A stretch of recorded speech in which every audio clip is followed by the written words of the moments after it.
Hello everyone, welcome to another week of Tech Talk.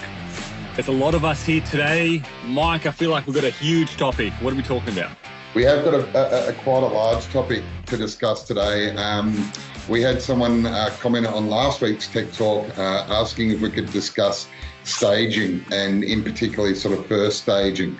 So I guess starting on a job, probably more so right up to the point of leaving that job to then return later once the other trades have been through and been and gone, to then bring the floor right up to the finished product. A couple of things were mentioned, so not only for full exposure, but maybe also even for surface polishing as well, what the scenario would be. And when I say up to the end point, when you're going to leave site and come back at a later date. Also floor covering as well, which is a bit of a favourite topic as well.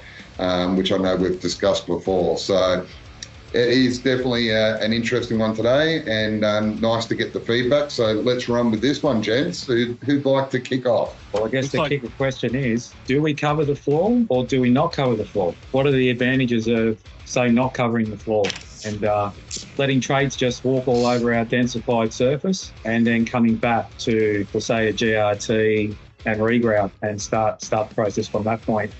Versus protecting the floor and potentially having issues underneath the surface. Well, I'm glad that you brought it up in that order, because it kind of feels like we started at the end and we are going back, and that's exactly what can happen on some jobs if you don't have this all sorted out from the beginning. Yeah. Now, Jay, you're going to be able to tell us if things are different in the US. Building and construction is different to what we have in Australia. When people ask me how do we do the staging, how do we start, how do we finish, my preference is always going to be, if we're getting there, have the opportunity to get in before frame, I'd like to take the floor, grind it all back. This is for a exposure or semi-exposure. Grind it all back, get it grouted and densified, with the expectation that when we're going back, we're actually going to be doing the re-grouting that floor. That's my expectation. Okay. Surface polishes, I believe, are bigger in the US than they are over here.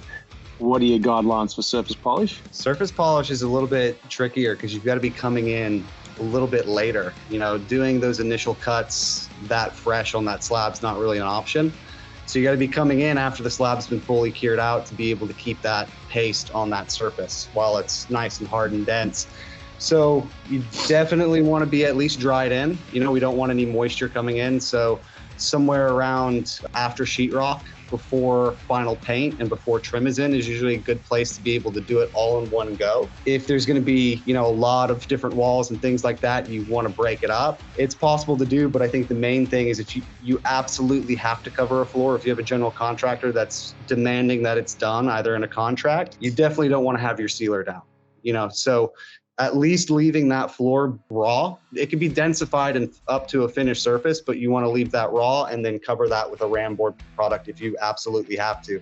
Preference would be, not doing two mobilizations on a surface and getting it all done, but that's sort of how I've seen it get done on this side, is just to be able to get in at that point once the building's dried in and the sheetrockers have already went ahead and made a mess of the floor.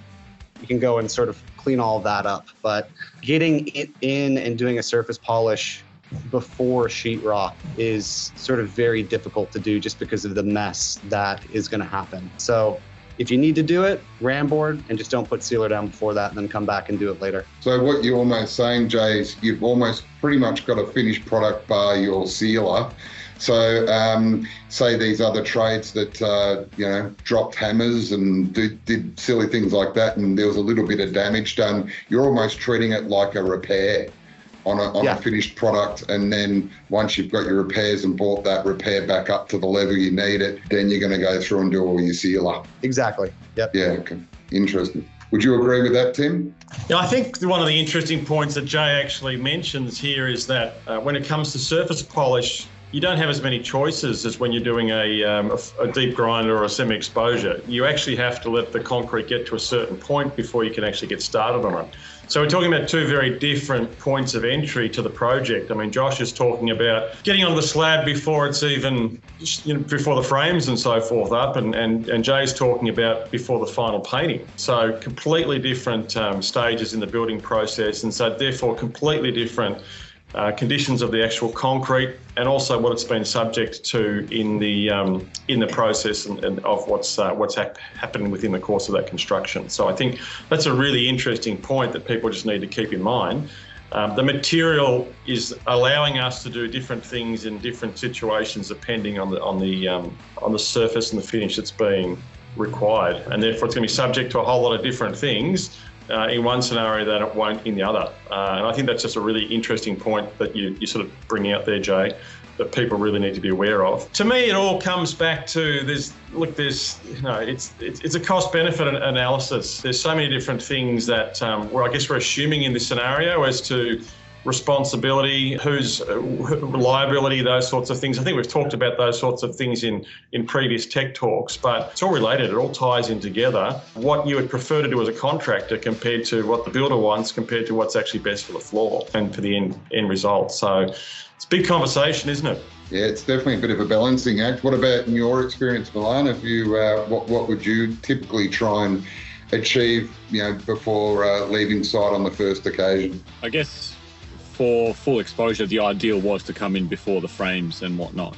But I don't know if this is particular to Sydney. We have a lot of existing builds where there's a lot of renovations and things like that, which didn't actually allow us to get on site too many times. So not as many new home builds, particularly in the area that I was working in. So a lot of established homes and things like that. And generally we had to come in once everything, all the frames were in place and it was weathertight. We had to do the whole process anyway. Generally the question was, how do I protect that floor once you've done? And ideally you didn't want it to trap anything in there, protect it, but some builders were adamant. So my recommendation would have been ram board if you absolutely must. Ideally, just put down some drop sheets or something that you're working on, rip them off end of the day, something that's just really temporary so you continue to breathe and not trap anything potentially.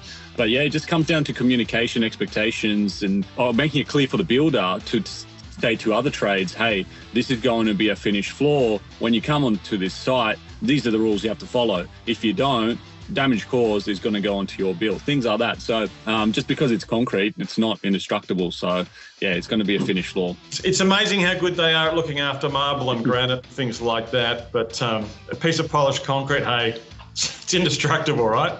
Interesting point you mentioned, Tim, about natural stone tiles, timber flooring. There's so much protection and warning about those floors. But yeah, as soon as you mentioned the word concrete, it's indestructible.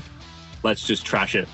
I think you've hit the nail on the head, Milan, with the communication factor, because there's a few contractors I've seen on site that are actually leaving little signs out, little cardboard signs explaining what their process is and letting other trades know what to do and what not to do. And yeah, I think the communication factor is absolutely key with protecting your finished floors. I like that. I'd leave some signs out.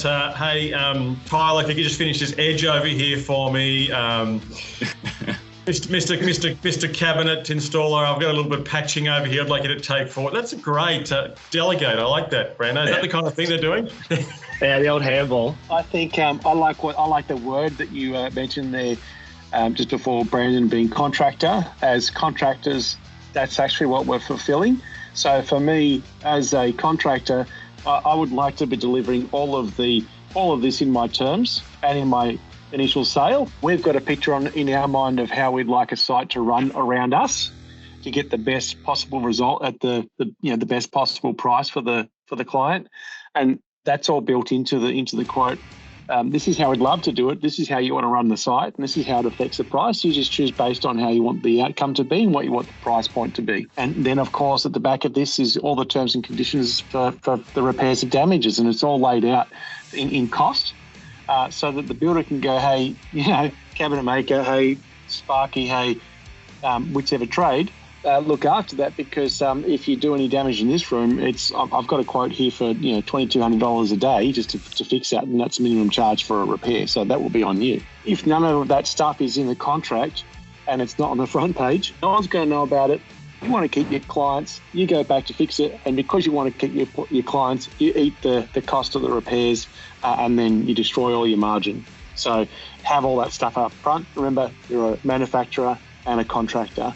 Drive the contract for the whole project. I think going back to what Brandon said about the signage is there's a noticeable difference on job sites that have clear, large signage throughout the job site. And then even more so when on that signage, it is saying that the responsible party for any damage will be responsible for the back charge. Because that way, not only is the concreter and the polisher and the general contractor all aware of it, but the client, when they go and walk their space, they know the expectation of what that job site should look like. So there's no confusion as to how the floor needs to be treated. And it's pretty significant, the impact that good signage, because it's a very simple way of communicating that on a daily basis of how we need to be treating the floor. But there's in brackets down the bottom, terms and conditions, I will not be responsible for damage to drywall, right? Yeah. I got in first. Yeah. I think basically if we just stationed my mum at the front door, because I know growing up when I was a kid, I would just get murdered if I walked on the floor after it'd just be mopped, and her persistent nagging at everyone walking into the site would be the best bet for that floor to stay in great protection. But on a serious note, though, I know after the last TechTalk we had a similar topic to this. And one thing that stuck with me, which I passed on to a lot of people I've spoken to, was Milan, and that's the drop sheets. That's been a bit of a winner, to put down and pick up after you finished and still allow a bit of breathing and things like that. So that was definitely a bit of a winner from the last time we discussed this, for sure. Good topic though, guys. Yeah, and I believe we've got a bit of a long weekend down here, at least in Victoria. I'm not sure about New South Wales, and unfortunately, Jay, I'm not sure whether you've got a long weekend coming up, but you know what that means. That means we can get on the cold ones, fellas. So who else is keen to get on one of those? Yeah, great topic today, guys. And have a great weekend. Have a great long weekend. And we'll see you guys next week on Tech Talk. Beauty. Thanks, guys. Have a good one. Yeah, guys, have a good one. Yeah. See you later. The meeting's winning. That's the line. That's all the credit. That's all the credit we have left. Let's do it. Let's go. Let's put more money into this thing.